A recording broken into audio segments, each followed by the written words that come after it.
We're going to be talking about a lot today, and it will open up an awareness of your physio-energetic system, which will initiate a process in which energy will begin to rise up from the lower centers and activate awareness and movement up here in the upper centers.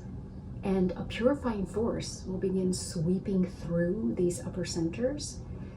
So please stay until the end so you can have the full experience and understanding of what the potential is up here, okay? Because not many people are talking about this, all right? Today, we are going to be talking about one of the most understood forces in the spiritual journey, intention. It's often confused with goal setting, desire, or even control, manifestation, right? But true intention is actually a living, breathing evolutionary force in the human experience. It refines itself through time and space, and it moderates and shape-shifts as you mature. So in this talk, we will be exploring this evolution of intention from control and compulsion down in these lower centers, the kind of intention that strains and clings and blocks your energy in creation, all the way up to choiceless awareness, which is mediated and refined up here in the upper centers, and the energy exchanges that transpire up here, the kind that flows through you with grace and precision and leads you to your destination without you even realizing it.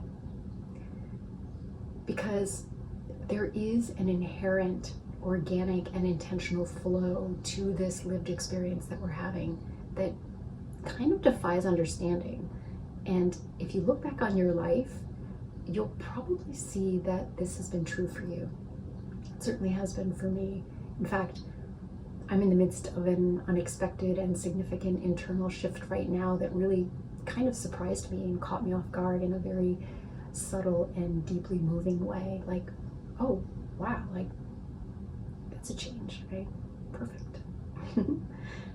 So if you enjoy this content, please like and subscribe. And if you are reminded of any experiences you've had in your own life, or if you have any questions related to this topic, please share it in the comments below, okay?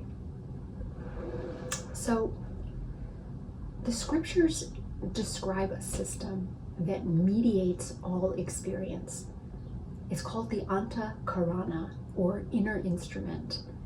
And it's how consciousness experiences your life through the co-organization of the mind, memory, ego, and intellect. These are the instruments through which consciousness, as you, interacts with the world, and through which intention is filtered and shaped. And as we mature through the stages of intention, it is this subtle system that either distorts and tries to control or clarifies and enables the signal into spontaneous arrival at the intended goal. So let's talk about control and survival first, okay? At its most extreme, intention really isn't intention at all. It's control. It's a survival impulse dressed up as determination or maybe a goal, right? Various addictions can be good examples of this. I need this, or I need to do that. It has to be this way or it'll be really bad or wrong and I'll be judged, right? There is an opinionation about the right way to do, be, or go about things.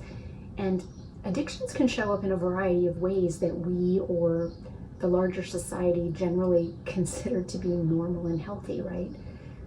But many things that we consider normal or healthy are actually cultural distortions, which perpetuate systems and ways of being which hold a cog in the wheel of evolution. Beliefs, habits, particular limit-based thought forms and ways of speaking or referring to things can all be addictions which are unhealthy and unhelpful. Right? Control feels like holding on or grasping at, right? It needs and is attached to and has to have things a certain way. It doesn't trust the moment. It doesn't trust the body. It doesn't trust life. it inserts itself into the flow of life in an attempt to make it go a certain way, right? It's the kind of energy that can't let go because letting go feels like loss of control.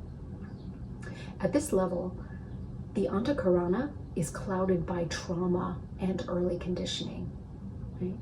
The mind is caught in a deep groove of fear. Memory and association replays, reinforces, and is constantly revisiting the past. The ego clings to a heavily fortified, limited, and separate identity as a defense, right? And the discerning intellect is considerably convinced that it's necessary to adhere to a tangled variety of self-protection protocols. When your intention arises from this space, it's not a conscious creation at all, but a reaction formation, right? It's a deeply convicted trauma response, trying to stay safe by chasing an anticipated and preconceived outcome that is typically very familiar and seems safe and is largely identity-based. So let's talk about this thing we call identity attachment now, okay? When you are attached to a limited identity, we're of course trying to control reality, and it's tied to whatever our sense of self-worth is at the time, right? If I get it, I matter and I'm validated. If I don't get it, I must have done something wrong, made mistakes, either consciously or unconsciously. I must be undeserving. I haven't worked enough, or be smart enough, or maybe I haven't paid my dues, right? I didn't get in with the right people, or have enough support, right? I'm being judged as such and such, and I suffer as a result. At this stage, a very compromised form of intention still circles in the mind, right? It's protective, stunted, and blocked, and deeply entangled in a certain way of perceiving cause and effect, right and wrong, good and bad. We mistake desire for direction and fulfillment for attainment. We use outcomes, positive or negative, to validate whichever identity we are most attached to or currently acting from and through. Here, the ego, or separate sense of self, is predominant and creating an illusory and very fragile sense of self bound to perceptions of what constitutes achievement that were most likely implanted in us as children and aren't even aligned with our inner truth and real self. The activity of memory feeds it and keeps it alive with a plethora of past imprints, right? The Antaḥkaraṇa is of course ever active, but considerably distorted and fragmented and separate, right? Working in separate quadrants. There's often a subtle desperation or even hopelessness just under the surface, a wishing and hoping for, or perhaps even lack of faith, but pushes forward regardless. If you want something done, you have to do it yourself, right? If we don't get what we want, we get angry, blamey, or start to question ourselves and other people. And our value is determined by outer acknowledgement, agreement, or recognition, right? Our path that we were so sure about included getting this thing the way we wanted it, when we wanted it, without much compromise or modification. Otherwise, we aren't happy, and it shows. Right? So that's a very measured and practiced, performance-based survival in a world created by and controlled by an other, which is pretty typical and normal, but not the kind of next level intention we're ultimately referring to on a path of conscious evolution. So let's talk about conscious intention now. As we begin to explore the notion and experience of conscious intention, we have to start exposing ourselves to the energetic architecture of our individual beingness and unique presence and perspective, okay? Because the body is not just a vessel, right? It's an interface for divine consciousness expressing itself through you as you. The integration of physiology, your bodysuit, and how the light shines through you and moves you into action becomes critical in defining here, okay? So let's talk a little bit more about that, because it's very interesting. And when I talk about energetic architecture today for the purposes of this talk, I'm specifically talking about the triangle of fire, or the triangle of aspiration. Now, this is a highly potent form between the energy centers and glands and nerve clusters in the mind, or in the brain, sorry. A subtle and powerful shape through which energy, psychology, electricity, mental energy, and higher subtle fields of information flow and become activated or imbued with power, like a force field. This force field lives between the lower and the higher minds, and is what esoteric traditions described as the Antaskarana. Not the Antaḥkaraṇa, right? The Antaskarana. The Antaḥkarana is the mind, the ego, the intellect, and memory. The Antaskarana is a bridge or conduit of consciousness that connects the lower mind and personality to the higher mind or soul. And I'll draw it out in a moment, but it is not a fixed structure, but it exists as a potential form and is a channel or pathway that is constructed, reinforced, and stabilized through spiritual practice, meditation, yoga, chanting, selfless service, inner refinement or self-inquiry, aspiration and intention of a higher order, beyond self, service, and ego drive.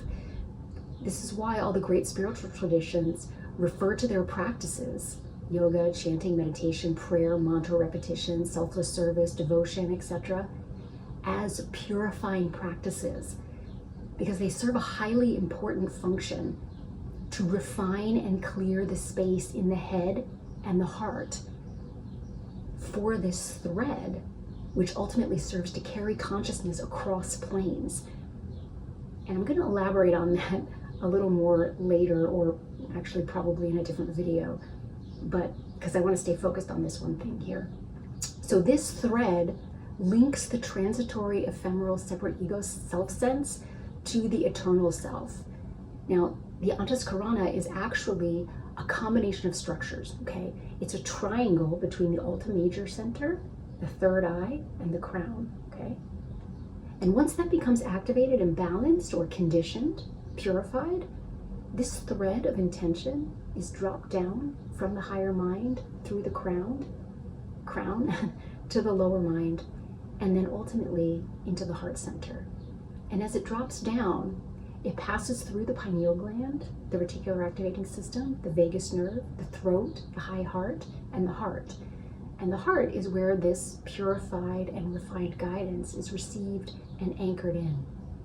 And it's through this triangle, this aspirational and inspirational geometry, that we begin to feel a drawing up of and a beckoning in, a resonant vibration like higher desire. Aspiration is a really good word, or inspiration, from both the higher and the lower aspects of self in coordination and collaboration. And so this is a part of our evolutionary task, okay? To prepare ourselves through these purifying practices, to purify the inner instrument, to receive and stabilize that vibrational guidance, okay? The more we awaken the centers in the head area, the Alta Major, third eye, and crown, not just individually, but as a triangular, but ultimately a multi-angular field of superconductivity, receptivity, and intentional inevitability, the more we participate in the conscious evolution of the entire planet. So this back head system is in constant open dialogue with the vagus nerve, the reticular activating system, the pineal gland, and the throat, and becomes a psycho-spiritual bridge, right? A physiological aspect of embodied presence, right? A convergence of biology, energetic physiology, and conscious intention, which all serves to facilitate and crystallize embodied ascension. The drawings up and receiving in of higher dimensional information and frequency as a self-perpetuating exchange. Now, as we begin to explore and engage with conscious intention, we have to recognize and acknowledge that not only does the state of the physical body shape intention, But specific systems within the brainstem and the upper spine are organized into energetic maps, so to speak. I mean, there's a lot of geometry at play up here, and it's always moving, right? It's a lot to hold in awareness, but for now, just for right now, I want you to see and be aware of this triangle and the Antaskarana thread coming down from the crown into the heart, okay? We can, through our awareness, start to tune into this subtle geometry. There's a lot of clusters of receptivity up there, right? This triangle is both physiological and energetic. It helps us orient to divine guidance through our body experience, okay? The vagus nerve continues to play a central role here, linking the gut and the heart to the higher centers and supporting this back head system, right, of subtle awareness. And of course, we aren't getting into the central channel and the Sushumna Nadi and all that, which definitely plays a role, but it's too much to get into right now. So we'll probably visit that in a future video, okay? So what does this all have to do with intention? Well, knowing our metapersonal history, our energetic anatomy, and our collective soul's trajectory helps rewire humanity's entire contextual system. So as we're able to connect with and listen to the voice of the higher self, we begin anchoring in a reliable, sustainable, and highly responsive interface, right, with Source itself. This is no longer just a nervous system response, right? It's not just biology anymore. And in fact, it never was. It is a highly refined and masterfully conducted symphony of consciousness moving through your biology, firing up intention from a higher realm. It's pretty exciting, right? So before we move deeper into aligned intention, it's important to really drive the point home that our physiology does play a central role in how we engage with intention. So let's talk about our capacity to sense the inner landscape of our body: heart rate, gut sensation, breath, rhythm, hormonal spikes, emotional cues. Interoceptive sensitivity is the body's way of reporting the truth of the moment, right? It tells us whether we feel safe, congruent, balanced, and okay, or in resistance. And much of this sensing happens in the gut, involving what's known as the enteric nervous system, sometimes referred to as the body's second brain, right? I'm sure you've heard that. We don't give it much credence, however. This system manages much of our emotional response, digestion, not just of food, but of energy, emotions, situations and circumstances, and hence our state of internal regulation, right? It communicates with the brain via the vagus nerve, but hold on. It not only links the gut to the brain, the vagus nerve, but also, because it is intricately tied into this backhead geometry, it also links and transmits information from the body to the subtle realms of awareness and vice versa. The vagus is both anatomical and energetic, both a channel of physiological function and spiritual sensitivity, like an antenna. Now, when we speak of the vagus nerve as crucial for homeostasis, right, we're referring to a dynamic balance, like a fixed state, but not a fixed state, as in static, right? The nervous system is constantly adjusting and calibrating and compensating, right? Guiding not only our biology and the brain, but the subtle realms, our higher awareness, and our moment-to-moment attention.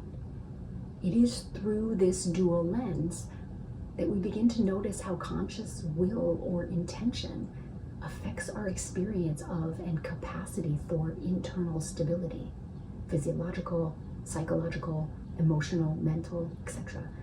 This is why developing a purified state, which opens up and conditions the sustainability of this interface, the Antaskarana thread, with the higher self, becomes essential, right? The more clearly we can listen inward the more our physiology and subtle sensing can anchor divine guidance. The Antaḥkaraṇa and Antaskaraṇa act as bridges and conduits, right? Inner instruments and energy threads, supporting this deep attunement between soul and biosystem. And at this stage, as the intellect leads and the Antaḥkaraṇa harmonizes and becomes decontaminated, so to speak, we begin to feel this internal guidance more clearly. We don't just think we're aligned, we sense it in our body. The nervous system settles, the breath becomes rhythmic. There is a somatic agreement. This is what they mean when they use the word coherence, right? So it's worth noting here that because we're both an open and closed system, we perceive both external and internal stimuli, right?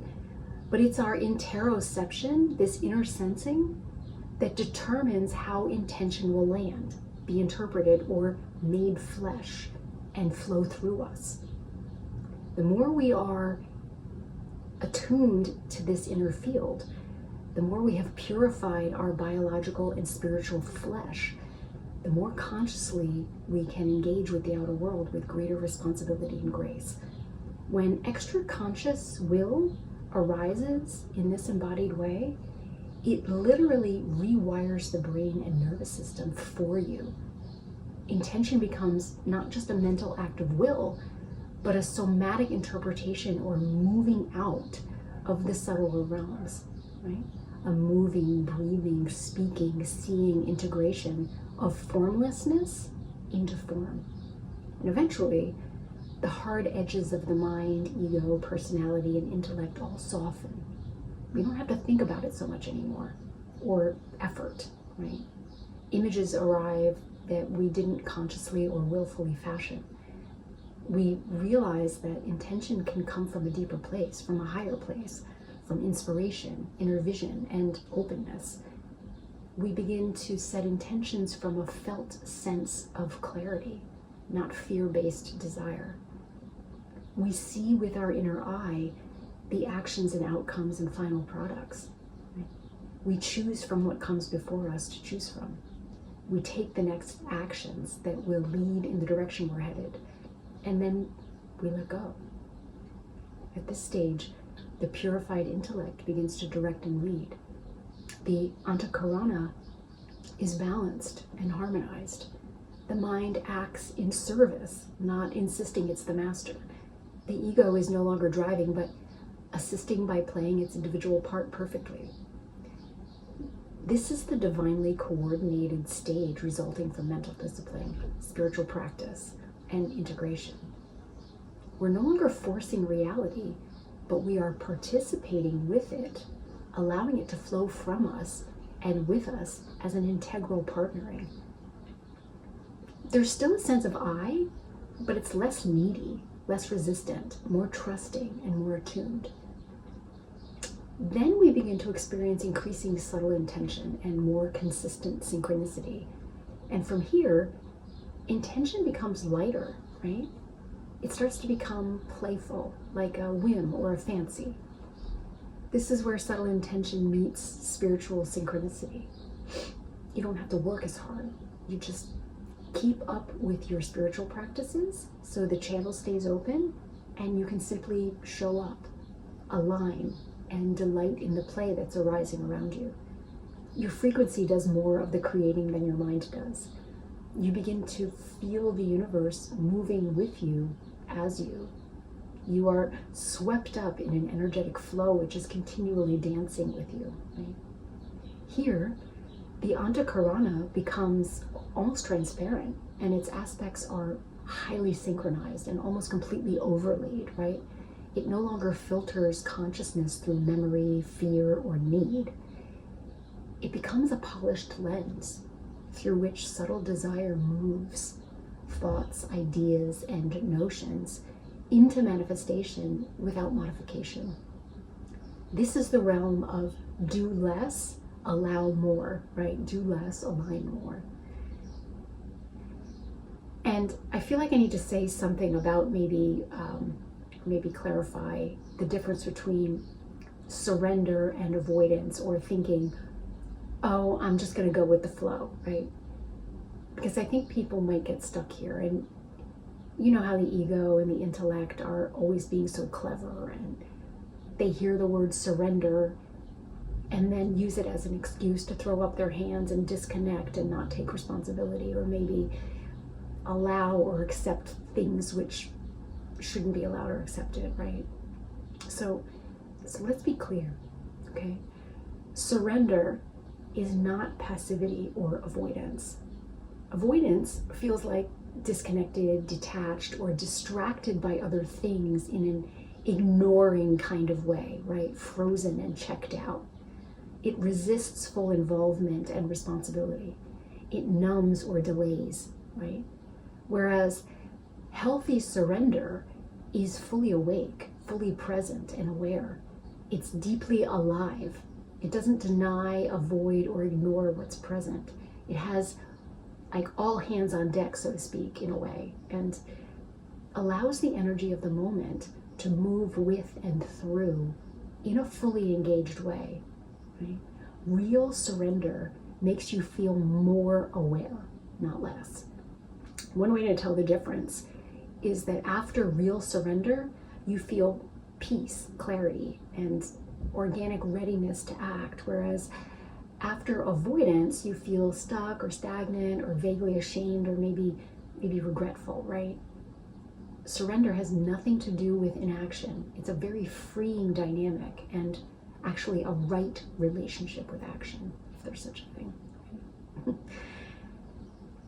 Okay, so what then do you experience after all this? Something I'll refer to as choiceless awareness, right? This is when separate self-sense or ego-driven intention dissolves altogether. Not because you've given up, but because you've merged, right? There is an awareness of the individual self within a larger flow of energy which moves through you and around you, of which you are an integral and inseparable part, right? You are no longer setting intentions like a separate self throwing stones into the future. You step into and are the unfolding intention arising all around and within you. Here, the Antahkarana becomes almost crystal clear and very, very quiet. It's still there. The mind may still do its thing. The intellect is still processing information, associating, referencing, but it's not getting stuck anywhere, right? There are no vortexes of energy which create whirlpools. There may be delightful eddies and swirling ideations and memories or associations, but they quickly release with a lightheartedness back into the larger flow, right? A fully unified and coordinated symphony. Ego, mind, memory, and intellect are no longer distorted or at odds or even separate. They become clear conduits. There's no resistance to the now. No need to pull or push. Life arises from within and you let it move you. Right? There's no need to accomplish, and yet everything gets done, not by you, but through you. I remember many times when I was living at my guru's ashram working in the food service department when there was just this perfectly synchronized movement of people and objects and activities. Each seeming accident or tip or spill was just seamlessly caught, righted, or cleaned up without there being any break in the movement, no pause or interruption. And everything just kept moving. Even grumpy or discordant characters fit perfectly into the orchestration in perfect time and in exactly the right way. It was truly delightful and sweet. It's really one of my favorite things to recall, being swept up in that perfection of activity, which was effortless and timeless. It was really just such an amazing experience, really. All to say that life can be like that. In fact, life is like that if we clear the debris and let go of the resistance and allow the Antakarana, the mind, the ego, the intellect, and the memory to be purified through consistently showing up on the mat in the practice, whatever your practice is, until it becomes one with you, until that thread of energy and communication, the Antaskarana, finds its way down and anchors itself in your heart and begins guiding you forward. So where are you on the spectrum of intention? Are you controlling, clinging, aligning, co-creating, or simply allowing? Or maybe passing back and forth between all of those things, right? Each experience is valid and important to your evolution, and each one has chutes and ladders into the next experience and understanding. So you don't have to rush it, but you do have to notice increasingly and pay attention to the subtle differences and distinctions, right? The nuances. Presence, free from resistance. Gentle, silent, open, witnessing presence, right? Non-resistance is the key that opens every passage. If you come upon a ladder, climb the ladder. If you land on a chute, slide down the chute. Let go when it's time to let go, and move when it's time to move. And above all, trust that your deepest, highest, truest intention, the one underlying all desire and drive, all dreams and wants, is already carrying you, already drawing you forward, and most importantly, is coming toward you right now. Furthermore, if you made it this far in the video, you are receiving anugraha. The descent of grace is upon you. So ask yourself, what have you always wanted?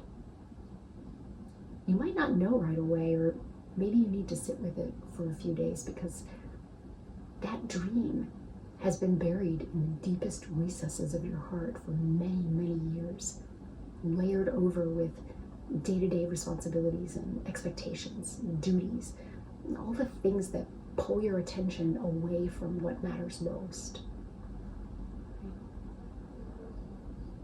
Thank you for joining me today. Until next time.